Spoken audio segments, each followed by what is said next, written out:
Assalamualaikum warahmatullahi wabarakatuh.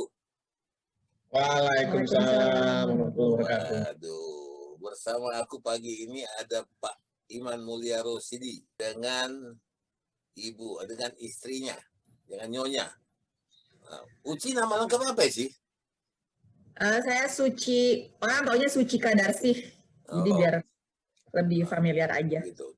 Jadi untuk diketahui oleh para yang melihat ini, Iman ini dan Uci ini adalah wartawan dan masih wartawan. Ya dulu mereka bertemu di Istana Negara, ya kan? Gitu ya, nggak salah. Persis Bang. Ya pada waktu sama-sama meliput karena mereka adalah wartawan-wartawan di sana. Saat itu Iman adalah wartawan di Radio Trijaya. Kemudian Uci waktu itu di mana sih? Aku di Global TV saat itu. Global TV. Jadi cinta bersemi di Istana Negara. Jadi kalau mengadakan perjalanan ke luar negeri bersama presiden, maka pacaran mereka dibiayai oleh negara. Sah, Bang. Oke, begini. Kemarin aku mendapat WA dari Iman, ya. Dia bilang bahwa Uci itu masuk isolasi dan itu mengagetkan, ya. Tetapi aku pikir ya, kita tidak mau dikatakan positif COVID. Tetapi kita tidak bisa memilih, ini bukan pilihan. Nah, jadi aku pikir ini perlu ditanya. Uci bagaimana minute by minute, ya, prosesnya apa yang dirasakan gitu ya. Ini banyak orang yang tidak tahu. Sehingga kayak orang-orang yang tidak pernah lakukan swab, dia nggak tahu apa sih gejalanya. Mungkin dia pikir pilek biasa, atau dia mungkin batuk biasa, atau demam biasa. Nah, tentu ada ciri-cirinya itu ya. Nah, jadi aku berpikir siapa yang mau ditanya. Pada saat itu aku kehilangan kawan. Siapa kawan aku yang pernah terindikasi positif.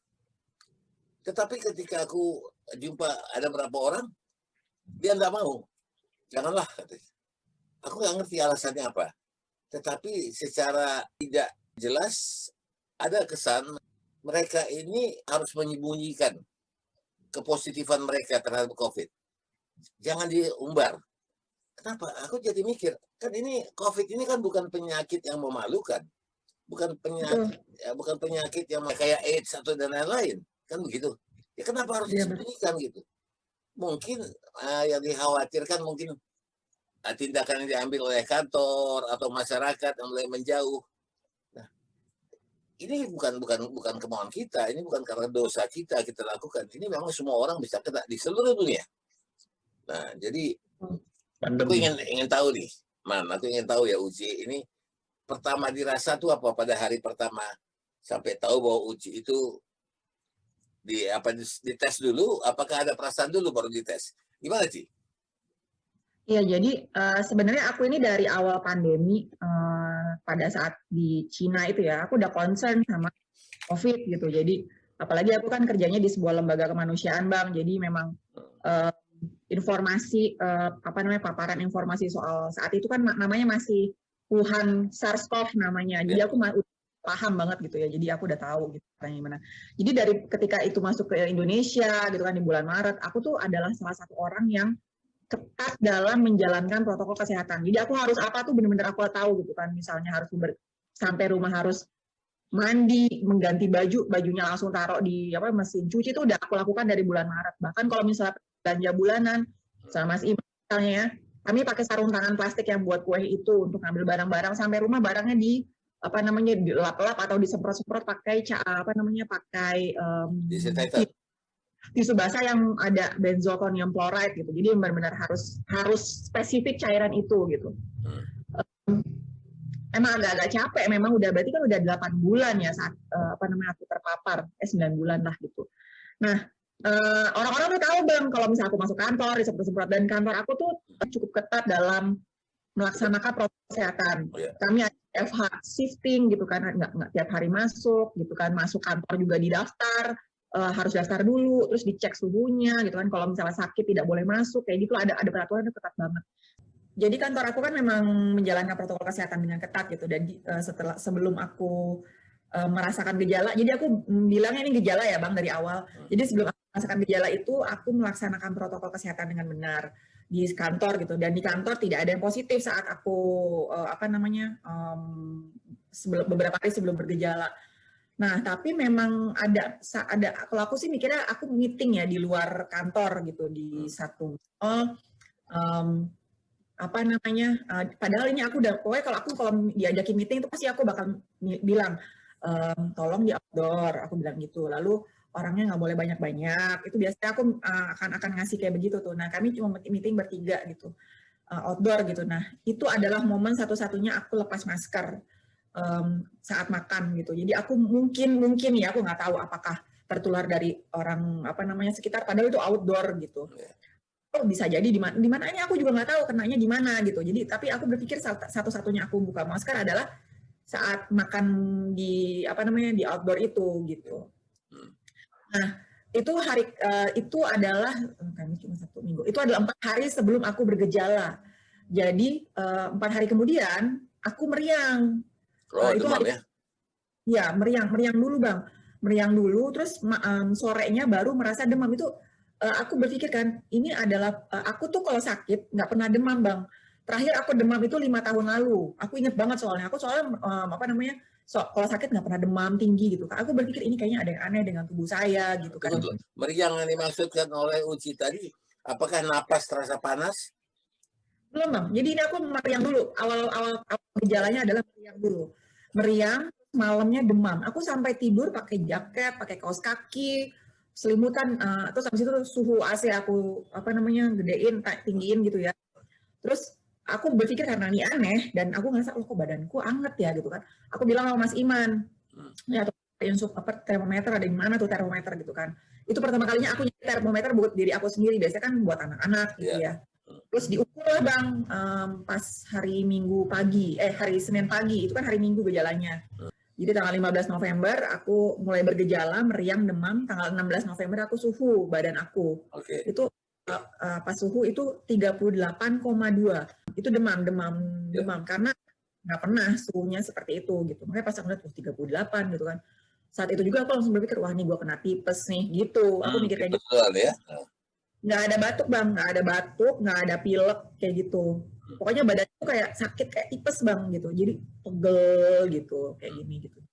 Hari pertama tuh. Nah karena aku mikir, wah ini imun tubuh saya lagi turun nih, aku mikir kayak gitu kan. Gua harus pergi ke dokter untuk dapat obat, aku mikir gitu. Jadi 2 minggu lalu Bang, aku tuh kena batuk pilek. Dan beberapa saat aku lagi positif itu, aku haid. Jadi memang turun, imun tubuhnya tuh lagi turun-turun. Iya, betul. Ketika lagi batuk pilek kan berusaha untuk bangkit lagi nih imun tubuhnya. Haid turun lagi gitu. Jadi pada saat lagi orang yang lagi menstruasi itu kondisi tubuhnya turun ya? Betul Bang, karena kita kondisi imun tubuhnya itu turun karena badannya jadi lemes, jadi gampang susah. Ada darah dikeluarkan gitu ya? Iya betul, jadi emang seperti itu kan gitu. Nah hari Seninnya aku pergi ke klinik dianterin sama Mas Iman. Nah di hari Minggu itu Bang, aku lupa masih tahu, di hari Minggu itu ketika aku udah mulai ngerasa nggak enak, aku bilang sama Mas Iman, ya kamu tidurnya sama anak-anak dulu, aku bilang kayak gitu. Saya sama Mas Iman pisah tidur dari hari pertama aku bergejala, dan itu aku langsung sadar, pokoknya gue sakit apapun, gue harus pisah tidur sama anak-anak dan pakai masker di rumah. Jadi dari hari pertama itu aku udah pakai masker gitu. Jadi emang karena aku tahu ya Bang, maksudnya paparan informasinya pokoknya kalau sakit apapun pakai masker gitu. Itu aku udah tahu itu gitu. Jadi apalagi anak-anak kan masih kecil-kecil. Berapa usia anak-anak ini? Yang satu 12 tahun, yang satu 6 tahun. Jadi memang satu masih kecil. Yang satu masih tidur sama saya malah bahkan gitu. Makanya aku bilang sama Mas Iman, Runi paling kecil tidur sama kamu dulu aja deh sama kakaknya gitu kan di kamar lain gitu. Jadi kami pisah kamar, aku pakai masker sejak awal gitu kan. Nah itu terus habis itu pergi ke klinik dokternya bilang gejala nggak ada gangguan pernafasan gitu. Dokternya emang ketat banget sih protokol kesehatannya gitu kan. Dokternya juga. Dokternya bilang gitu kan nggak ada gangguan pernafasan nih Mbak Suci gitu kan. Terus ini perutnya sakit gitu kan. Dan saat itu saya memang ngerasa nggak enak perutnya gitu kan. Saya pikir ini pasti lambung saya ngaruh lagi nih bermasalah gitu kan. Terus pada saat lagi diperiksa, sepertinya Mbak Uci gejala tipes, dibilangnya gitu. Mbak Uci dipantau dulu ya, kalau Mbak Uci sama 3 hari demamnya masih tinggi dan masih bergejala, Mbak Uci tes swab, PCR dulu, baru swab. Dia bilang kayak gitu, tuh dokternya ngomong kayak gitu. Terus saya bilang, oh ya udah, terus dikasih obat tuh sama dokternya, antibiotik buat apa namanya radang gejala tipesnya. Terus saya bilang, dok, saya mulai nggak enak-enak nih tenggorokan saya bilang kayak gitu. Apa itu? Itu Nggak enak itu apa? Gatal atau apa? Atau nyeri? ada lendir-lendir gitu bang, lendir, kayak susah nelen gitu.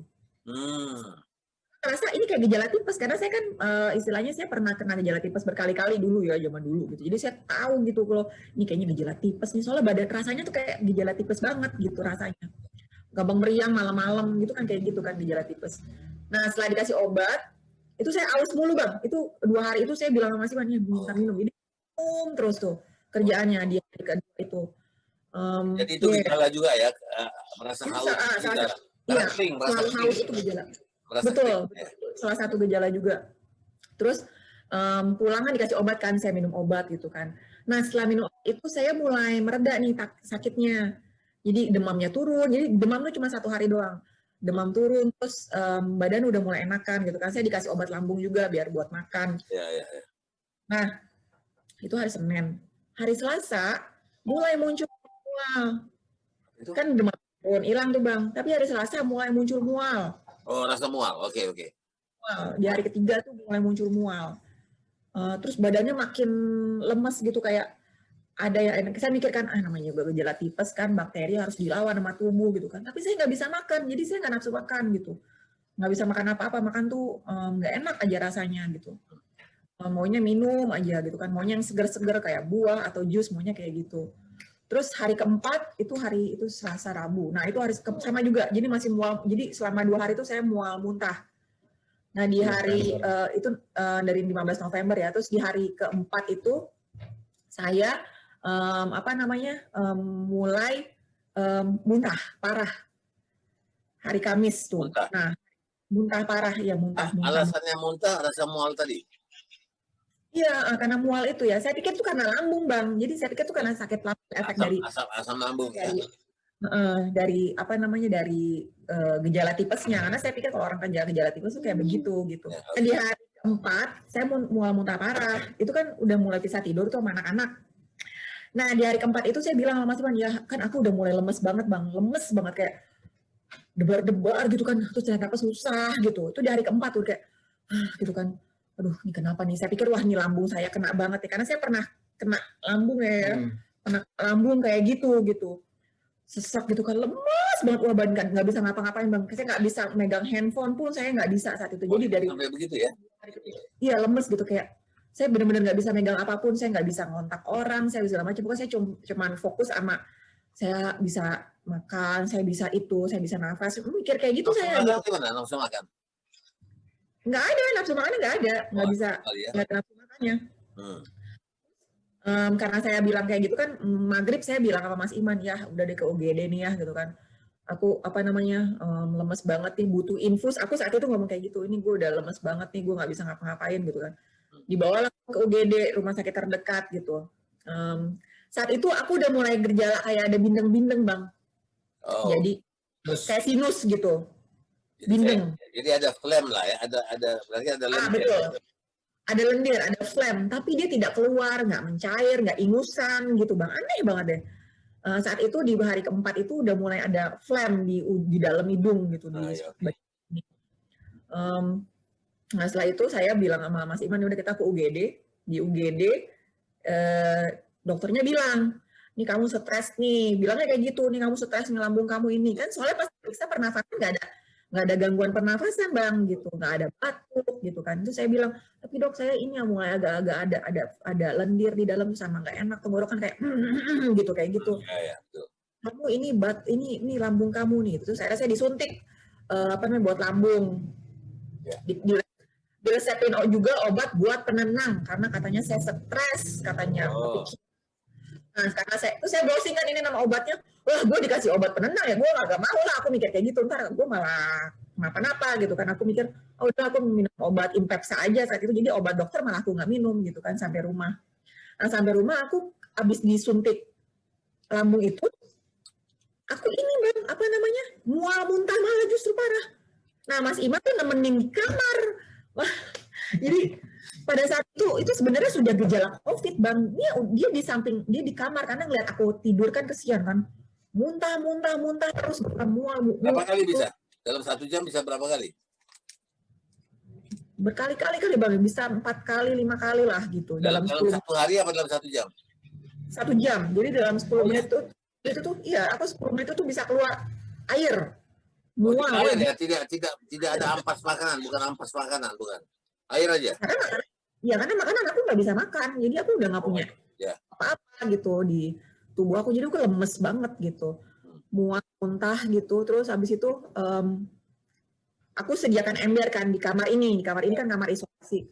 Nah, Mas Iman kan karena kesian kan, karena mikirin ini gejala tipes gitu kan, dia nemenin aku, kesian banget dibalur-balurin sama minyak gitu kan, ngasih ember. Terus setiap aku muntah inilah dijagain sama dia gitu kan.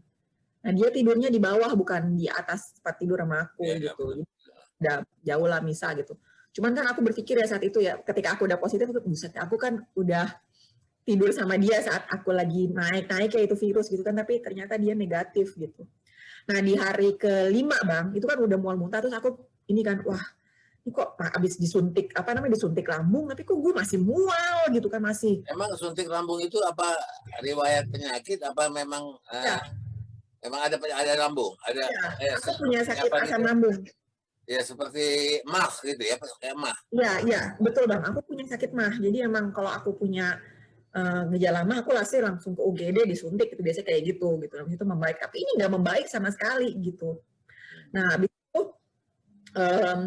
setelah mual muntah itu kan tengah malam lah, jam 12-an, saya akhirnya minum Impepsa gitu. Habis minum Impepsa itu jam 1-an malam ya. Tidur. Saya bisa tidur. Habis itu saya bisa tidur. Impepsa itu apa? Impepsa itu obat lambung. Oke. Saya diresepin oleh dokter kantor. Jadi saya bilang ke dokter kantor, dok, saya mual nih, saya minum apa? Ya udah Mbak Suci minum Impepsa aja ya sebelum tidur. Dia waktu itu ngomong kayak gitu. Jadi pada saat perut kosong dia bilang gitu. Jadi kan emang saat itu perut saya kosong tuh. Jadi saya minum Impepsa jam 1 malam gitu. Nah, habis itu saya bisa tidur. Habis itu bisa tidur di hari ke-4 itu saya malam itu bisa tidur. Habis itu hari Jumat, terus besokannya hari Jumat. Itu kan hari Kamis, besokannya hari Jumat. Hari Jumat itu saya udah mulai nggak mual-mual. Mualnya sedikit lah gitu, tapi saya udah bisa makan sedikit-sedikit. Nah, ibu saya tuh tahu kalau saya kan sering isolasi mandiri karena saya sering swab. Jadi kalau habis swab saya biasa isolasi mandiri. Jadi ibu saya tuh tahu, nih Uci lagi sakit nih, habis swab juga gitu. Belum swab, lagi sakit nih, dikasih makanlah sama dia gitu kan. Saya ngerasa ini pasti gara-gara tipesnya nih, jadi nggak ada rasa makanannya nih. Masih gitu. tipes, tapi pikirannya masih ke tipes. Betul. Pikirannya saat itu masih tipes. Ini karena hari ke-5 ya, hari ke-5 bergejala. Jadi itu siang-siang saya dikasih zupa sup lah gitu, sup gitu, krim sup gitu kan. Nggak ada rasanya nih gitu kan. Emang mungkin gejala, kan lidahnya pahit Bang, kan kayak gejala tipes. Kalau gejala tipes kan lidahnya pahit kayak gitu. Rasanya apa? Rasa manis, rasa asin, rasa pedas, itu nggak ada sama sekali? Ya, pokoknya manis aja gitu, manis. Oh, semua manis. Oke, ada manis ya. Oke. Karena saat itu saya nggak sadar. Saya pikir saat itu kan cuman ini gara-gara gejala tipes nih, sakitnya kayak gitu. Nah, itu selama itu saya nggak pernah keluar kamar Bang. Pokoknya sejak sakit saya di kamar aja, jadi makannya di kamar gitu kan, nggak pernah kemana-mana gitu. Terus dikasih obat. Nah, jam 3:30 sore saya berpikir ini kayaknya gue butuh. Nah, kan semalam kan dikasih sama Mas Iman kan dibalurin minyak tuh Bang. Tuh enak, bisa kehirup gitu kan. Wah, diseger nih gitu kan. Jadi bisa tidur gitu kan, relax gitu. Seperti kayu putih begitu ya? Ya, jadi minyak tawon. Jadi aku dikasih minyak tawon, namanya minyak tawon gitu. Jadi enak gitu badan aku. Sama Mas Iman dibalurin kan di bagian sini gitu kan. Jadi biar bisa menghirup itu, biar bisa relax tidurnya kan. Nah, saya berpikir sore itu jam 3 sore, aku juga mau lagi enak kan kemarin enak tuh dibalurin sama Mas Iman gitu kan. Itu di hari ke-5 tuh. Saya tuangin lah itu di tangan, saya gini-giniin gitu kan ke badan. Kok panas gitu. Saya pikir kayak gitu Bang. Dituangin lagi makin banyak, itu padahal minyak tawon itu adalah salah satu aroma terpanas yang pernah saya minum gitu ya, gitu ya. Iya, kan gini. Terus saya langsung kok nggak ada baunya gitu Bang. Saya langsung, kok nggak ada baunya. Saya langsung, saya giniin Bang, saya hirup-hirup, loh kok nggak ada baunya gitu, bener-bener tidak ada bau sama sekali Bang. Nggak ada bau sama sekali. Jadi saya bener-bener, gak ada baru nih, waduh, anosmia nih saya langsung kayak gitu, langsung hilang nih penciuman saya gitu kan. Saya ketika langsung berpikir anosmia gitu lah, saya langsung coba minyak lain. Saya tuangin minyak kayu putih di tangan saya gini-gini lagi, nggak bisa cium juga. Akhirnya saya coba kan minyak nggak bisa, coba kasih parfum saya coba diset gitu kan, langsung saya gitu-gituin, nggak bisa cium juga. Akhirnya saya punya kayak sahaja ya, dia kayak cairan buat sajadah gitu kan, buat hand sanitizer yang alkoholnya tinggi. Saya semprot di kain gitu kan, atau kain biar saya bisa hirup gitu kan di kainnya gitu kan. Saya semprot banyak gitu kan. Saya cium, nggak bisa cium juga. Itu bener nggak ada sama sekali Bang. Itu di hari kelima hilang penciuman. Karena udah seperti itu saya langsung ini COVID. Udah saya langsung gitu. Saya langsung pikiran saya adalah ini adalah COVID. Berarti indera penciuman yang hilang. Indera rasa gimana? Indera rasa? Saya belum sadar kalau indera rasa saya hilang karena saya cuma mikir hambar doang gitu kan. Saya nggak sadar. Berarti saudara sudah hilang juga ya? Karena itu kan bersamaan. Pada saat saya lagi makan hizu palsup itu sebenarnya udah hilang gitu, kayaknya sih gitu. Soalnya kan saya sikat gigi karena saya lagi nggak enak badan, jadi saya nggak peduliin gitu kan. Kan sikat gigi pedes Bang, iya kan? Odolnya pedes gitu kan. Saya karena saya lagi sakit aja, saya nggak pedulikan itu kan. Ya udahlah, yang penting kan badan bersih gitu. Odol juga minyak nggak kerasa dong. Nah, itu saya baru sadar ketika besok paginya pas saya sikat gigi, hilang ini rasa pedes bener-bener. Kan saya suka kalau sikat gigi di lidahnya disikat kan Bang sama saya. Saya sikat lidah. Saya sikat lidahnya gitu. Nggak berasa pedesnya sama sekali, nggak ada. Hilang. Jadi jadi benar saya benar-benar gini Bang. Sampai kayak gitu. Pas saya hilang penciuman, saya langsung ngomong sama Mas Iman, ya aku hilang nih penciuman. Aku langsung ngomong gitu sama dia. Wah, COVID dong, dia udah mikir kayak gitu.